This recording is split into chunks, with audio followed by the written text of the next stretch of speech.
우리를 세우시고 보내시는 하나님을 믿음으로 오늘 우리에게 주어진 그 길을 다시 또 걸어가기 원합니다. 다 함께 사도신경으로 우리의 신앙을 고백하겠습니다. 전능하사 천지를 만드신 하나님 아버지를 내가 믿사오며 그 외아들 우리 주 예수 그리스도를 믿사오니 이는 성령으로 잉태하사 동정녀 마리아에게 나시고 본디오 빌라도에게 고난을 받으사 십자가에 못 박혀 죽으시고 장사한 지 사흘 만에 죽은 자 가운데서 다시 살아나시며 하늘에 오르사 전능하신 하나님 우편에 앉아 계시다가 저리로서 산 자와 죽은 자를 심판하러 오시리라. 성령을 믿사오며 거룩한 공회와 성도가 서로 교통하는 것과 죄를 사하여 주시는 것과 몸이 다시 사는 것과 영원히 사는 것을 믿사옵나이다. 아멘.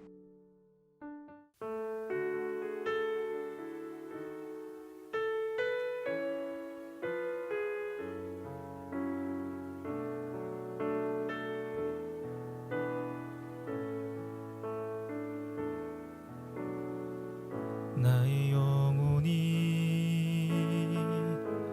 잠잠히 하나님만 바라미요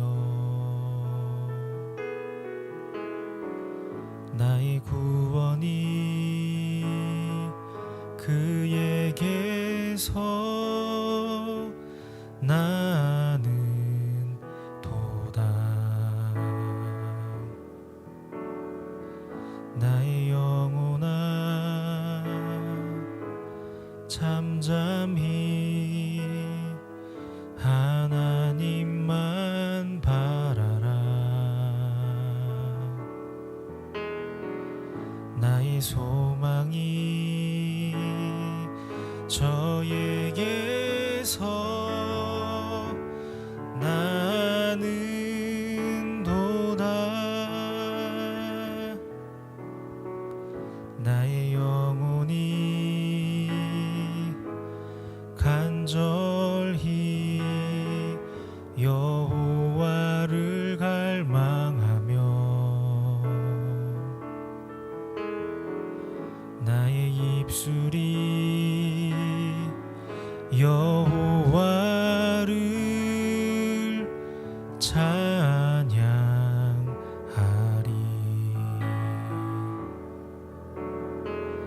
나의 영혼이 즐거이 여호와를 따르리니 나의 평생에 여호와를 송축하리 오직 주만이 나의 반석 나의 구원이시니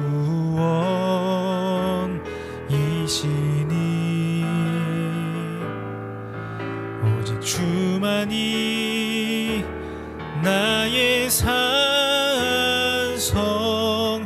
내가 요동치 아니하리 오직 주만이 나의 반석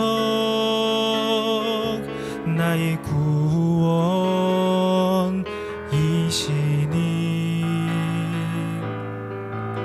오직 주만이 나의 산성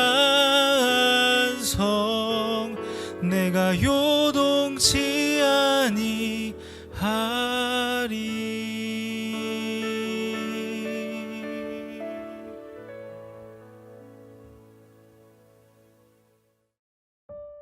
오늘 우리가 나눌 말씀은 예레미야 25장 27절부터 38절입니다.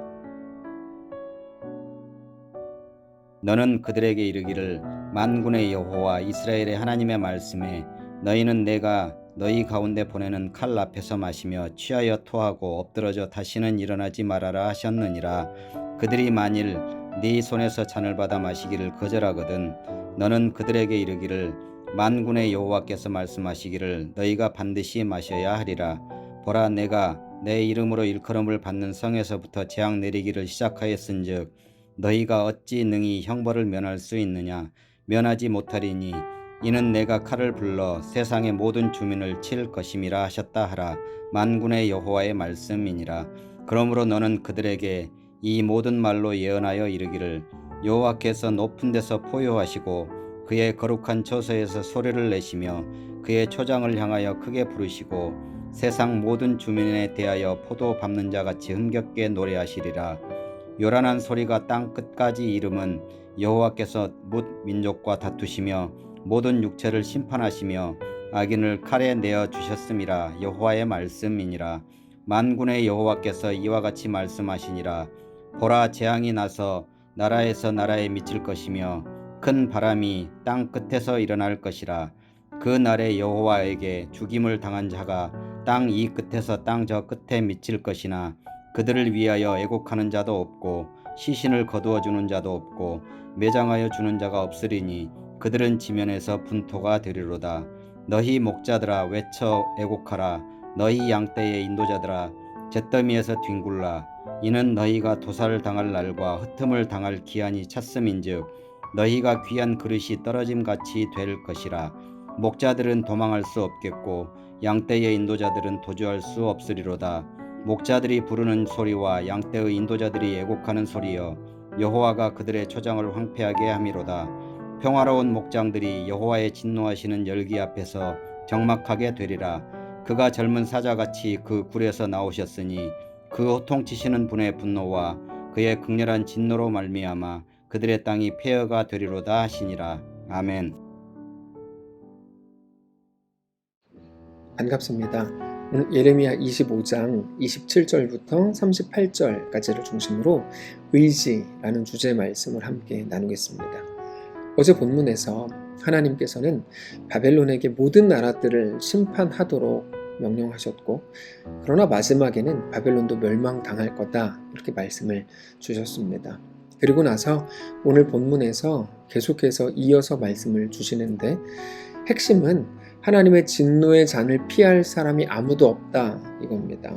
27절부터 보시면 너는 그들에게 이르기를 만군의 여호와 이스라엘의 하나님의 말씀에 너희는 내가 너희 가운데 보내는 칼 앞에서 마시며 취하여 토하고 엎드러져 다시는 일어나지 말아라 하셨느니라.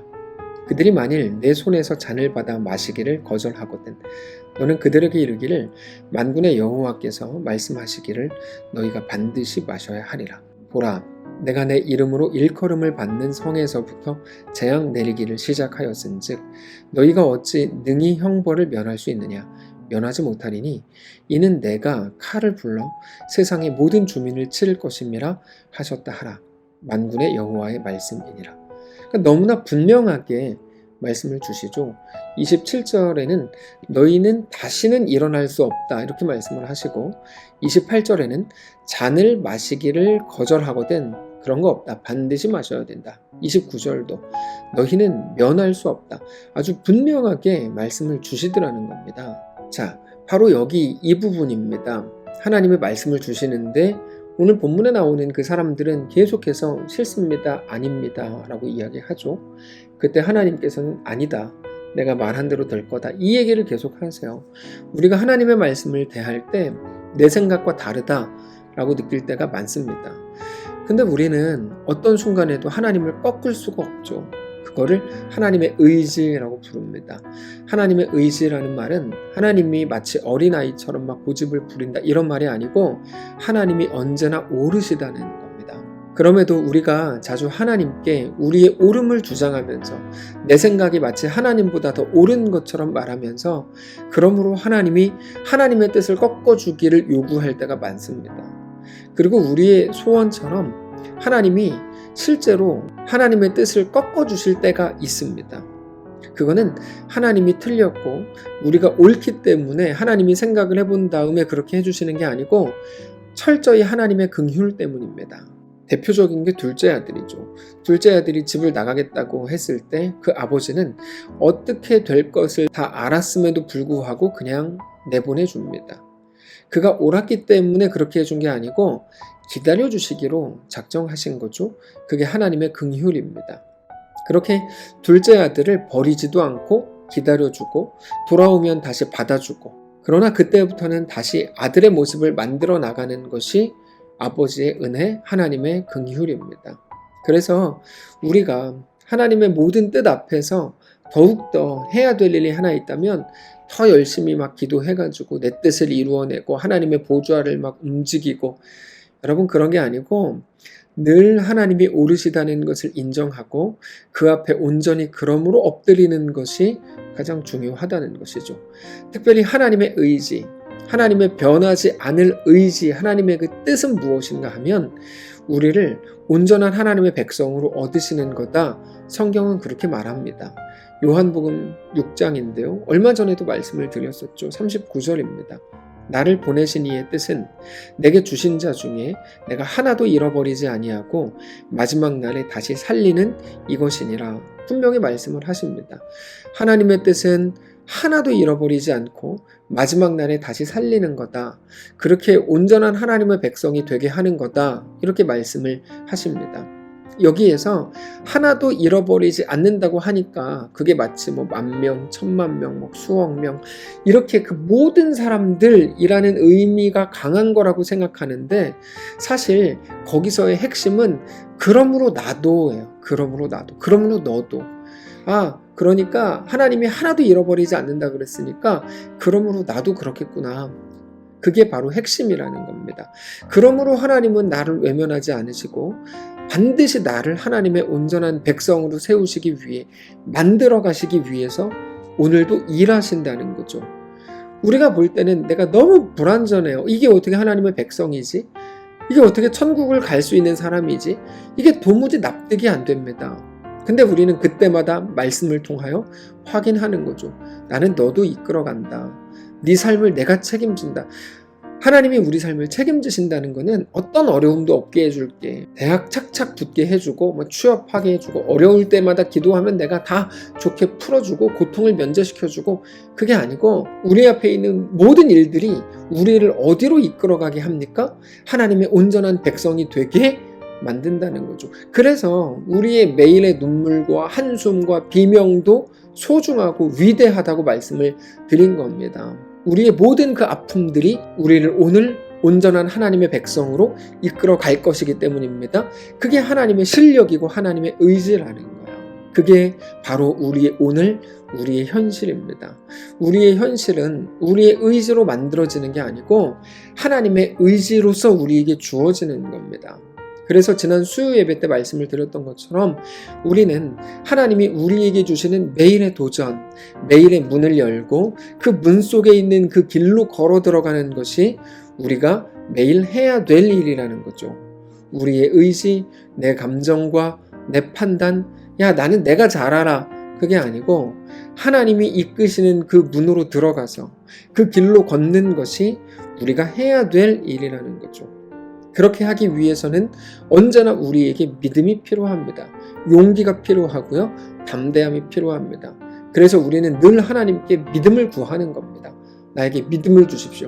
믿음을 가져서 뭐 할 건데요? 믿음을 어디다 쓸 건데요? 하나님이 나에게 도전하신 그 길로 걸어 들어가는 데 쓰겠습니다. 이렇게 고백하는 거죠. 그래서 믿음을 구하는 겁니다. 그 문을 열어보려고요. 그 문 속에 있는 그 길로 걸어 들어가려고 하는 거죠. 말씀을 정리하겠습니다. 오늘 본문은 당연히 그들에 대한 하나님의 강력한 의지가 담겨있는 본문입니다. 그래서 너희는 반드시 죽는다. 너희는 반드시 멸망당한다. 이거를 말씀하시는 거지만 그 의지, 그 하나님의 의지를 오늘 우리에게 가져와 보니까 다른 게 보이는 거죠. 우리에게 대한 하나님의 의지는 뭡니까? 나는 너를 절대로 잃어버릴 수 없다. 나는 너를 반드시 얻을 거다. 라고 하는 겁니다. 그래서 사랑하는 성도 여러분, 우리 앞에 일어나는 모든 일들은 우리를 온전한 하나님의 백성으로 이끄시기 위해서 하나님이 우리에게 주신 시간과 공간입니다. 그 사실을 온전히 깨닫고 우리에게 대한 완전한 계획을 가지신 하나님을 오늘 또 신뢰함으로 그렇게 담대하고 넉넉하게 우리에게 허락된 길을 걸어가는 거룩한 날 되시기를 바랍니다. 우리 한번 기도하겠습니다. 살아계신 하나님 감사합니다. 오늘 우리에게 대한 하나님의 의지를 말씀을 통해 다시 확인합니다. 우리는 오늘 또 연약합니다. 넘어질지도 모릅니다. 그러나 우리 아버지 되신 하나님께서 우리를 반드시 이끄시되 온전한 하나님의 백성으로 이끌어 가시기를 원합니다. 그렇게 될 것을 믿습니다. 하나님, 우리 앞에 일어나는 모든 일들에 대해 두렵고 겁날 때가 참 많은데 그때마다 믿음을 더하여 주셔서 어떤 순간에도 그 길을 믿음으로 넉넉히 걸어 들어갈 수 있도록 인도하시고, 그래서 하나님 우리에게 대한 놀라운 계획을 우리 삶을 통하여 또 이루어드리고 그렇게 그 앞에 굴복하게 되는 귀한 우리의 오늘의 삶이 되도록 축복하시옵소서. 감사드리며 살아계신 예수님의 이름으로 기도합니다. 아멘. 사랑하는 성도 여러분, 하나님께서 오늘 하루를 우리에게 또 허락하셨습니다. 믿음을 가지고 우리에게 허락된 시간들을, 그 공간을 넉넉히 걸어 들어가게 되시기를 축복합니다.